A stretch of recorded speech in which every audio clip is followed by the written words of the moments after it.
முன்மொழியப்பட்ட நம்பிக்கை கோரும் தீர்மானம் மாபெரும் வெற்றி அடைந்திருக்கிறது. இதற்கு காரணம் சட்டமன்ற உறுப்பினர்களுக்கு மாண்புமிகு முதலமைச்சர் அவர்கள் மீது வைத்துள்ள அசைக்க முடியாத நம்பிக்கை. பலவான்களை ஆசனங்களிலிருந்து தள்ளிவிட்டு தாழ்மையானவர்களை உயர்த்துகிறார் இறைவன். தடைகள் வெற்றியின் புதையல், தடங்கள் வெற்றியின் தடங்கள் என்பதை மனதில் நிறுத்தி தடை கற்களை படிக்கற்களாக்கி, துன்பங்களை தூள் தூளாக்கி, சோதனைகளை சாதனைகளாக்கி பெரும்பாலான சட்டமன்ற உறுப்பினர் நம்பிக்கையை மாண்புமிகு முதலமைச்சர் தளபதி அவர்கள் இன்றைக்கு பெற்றிருக்கிறார்கள். அருமை உடைத்தென்று அசவாமை வேண்டும், பெருமை முயற்சி தரும் என்கிறார் திருவள்ளுவர். அதாவது ஒரு செயலை செய்யும் முன் இது கடினமானது என்று மலைக்க கூடாது. கடினமான செயலையும் முடிக்க முயற்சி செய்து அதில் வெற்றி காண்பதுதான் பெருமை. திருவள்ளுவரின் வாய்மொழிக்கு ஏற்ப எதை கண்டும் மலைக்காமல் பிறரை மலைக்க வைத்திருக்கிறார் மாண்புமிகு முதலமைச்சர் தளபதி அவர்கள். இந்த மாமன்றத்தில் முன்மொழியப்பட்ட நம்பிக்கை கோரும் தீர்மானம் அதை நினைக்கும் போது மலை போலே வரும் சோதனையாலும் பனி போல் நீங்கிவிடும், நம்மை வாழ விடாதர் வந்து நம் வாசலில் வணங்கிட வைத்துவிடும் என்கின்ற அந்த வரிகள் தான் எனக்கு நினைவுக்கு வருகிறது. ஒன்றை நான் நினைத்து பார்க்கிறேன். ஆட்சி அதிகாரம் வருவதற்கு முன்னாலே தளபதி அவர்கள் ரசிகர் மன்றங்களை நடத்தினார், நற்பணிகள் பல செய்தார். பின்பு மக்கள் இயக்கம் கண்டார்.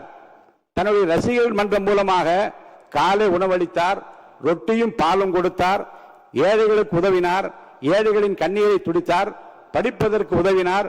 படித்தோர், ஏழைகள், இல்லாதார், இருப்போர் எல்லோரையும் அரவணைத்தார் தன் ரசிகர் மன்றங்களின் மூலமாக, மக்கள் இயக்கத்தின் மூலமாக. அன்று அவர் செய்த தான தர்மங்கள் தான், அன்று அவர் செய்த தர்மம் தான் இன்றைக்கு அவரை வெற்றி பெற வைத்திருக்கிறது. தர்மம் தலைகாக்கும் என்பதை இந்த நாட்டுக்கு உணர்த்தி இருக்கிறது. மாண்புமிகு முதலமைச்சர் அவர்கள் பெற்றிருக்கிற இந்த வரலாற்று சிறப்பு மிக்க இந்த வெற்றி கழிப்பில் நான் என்னையும் பங்குபடுத்திக் கொள்கிறேன். வரலாற்று படிப்பது முக்கியமல்ல, வரலாறு படைக்க வேண்டும். பிறர் தடம் பார்த்து நடப்பது முக்கியமல்ல, நாமும் தடம் பதிக்க வேண்டும்.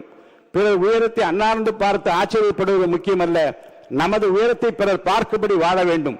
உயிரோடு வாழ்வது மட்டும் முக்கியமல்ல, உயர்வோடு வாழ வேண்டும் என்பதற்கு இலக்கணமாக மாண்புமிகு முதலமைச்சர் புரட்சி தளபதி அவர்கள் விளங்கிக் கொண்டிருக்கிறார்கள். இந்த ஆட்சி 5 ஆண்டு காலம் மட்டுமல்ல, அதையும் தாண்டி இவரை போல் யார் என்று நாடு போற்றும் நல்லவராக நல்லாட்சி தருவார் என்கிற நம்பிக்கையை நாம் பெற்றிருக்கிறோம்.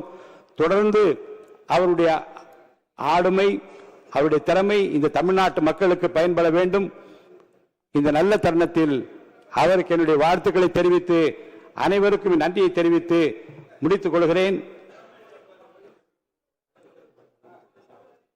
மாண்புமிகு முதலமைச்சர் அவர்கள் இப்போது உரையாற்றுவார்கள்.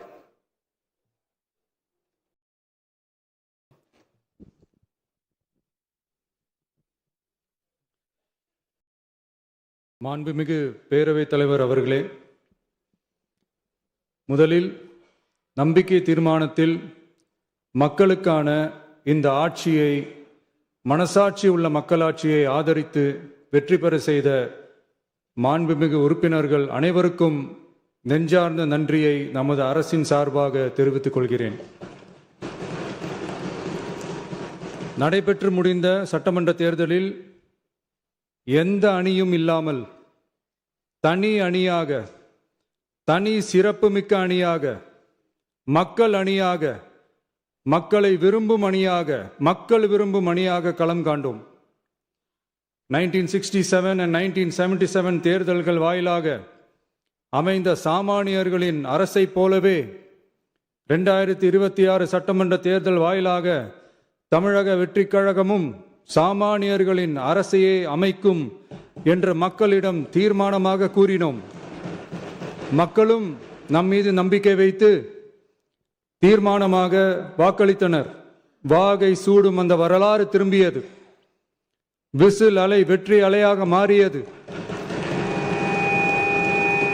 ஒரு விரல் புரட்சி விசில் புரட்சியானது. கட்சி ஆரம்பித்த 3 ஆண்டுகளுக்குள் 34.92% 1,72,26,208 வாக்குகளை மக்கள் தந்தனர். தமிழக வெற்றிக் கழகத்தை தனி பெரும் கட்சியாக சட்டமன்றத்திற்கு அனுப்பி வைத்தனர். கட்சி ஆரம்பித்த 3 ஆண்டுகளுக்குள்ளே மிக மிக சிறிய அளவில் ஒரு நூல் இழைவில் தனி பெரும்பான்மை கொஞ்சம் தள்ளி போய் இருக்கிறது. அதனால் இந்த அரசை சிறுபான்மை அரசு போல யாரும் நினைத்தால் அதிலும் எங்களுக்கு மகிழ்ச்சியே. நாங்களே சொல்கிறோம், இது சிறுபான்மை அரசுதான்.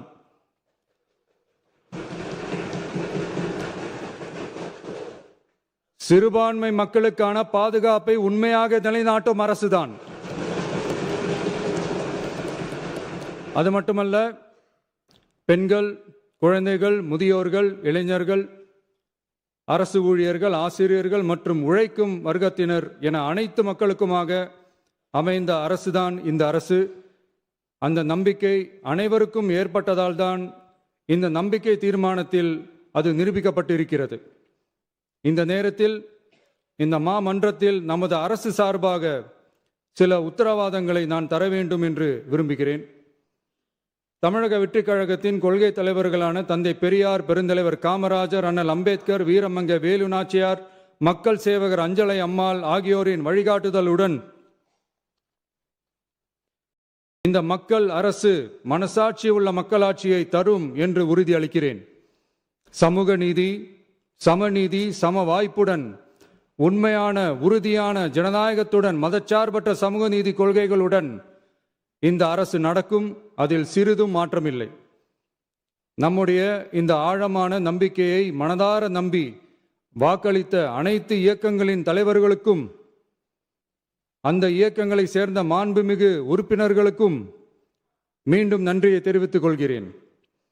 எம்மதமும் நம் மதமே, எல்லா மக்களும் நம் மக்களே, இதில் வாக்களித்தவர்கள் வாக்களிக்காதவர்கள் என்ற பாகுபாடே இருக்காது.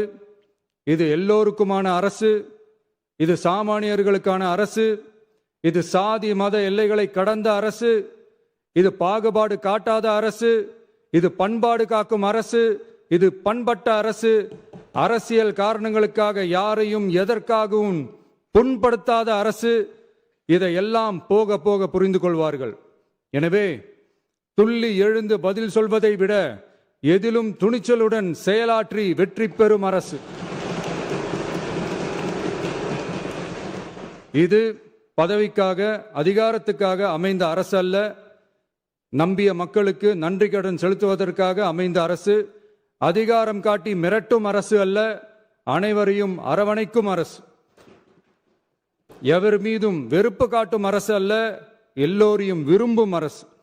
மக்களே முக்கியம், மக்கள் நலன் மட்டுமே முக்கியம்.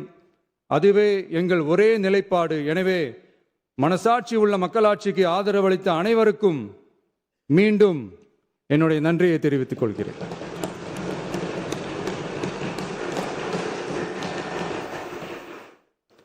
பேரவை மீண்டும் கூடும் நாள் குறிப்பிடப்பெறாமல் ஒத்திவைக்க பெறக்கோரும் தீர்மானம். மாண்புமிகு பேரவை முன்னவர் அவர்கள். மாண்புமிகு பேரவைத் தலைவர் அவர்களே, பேரவை விதி 25 கீழ்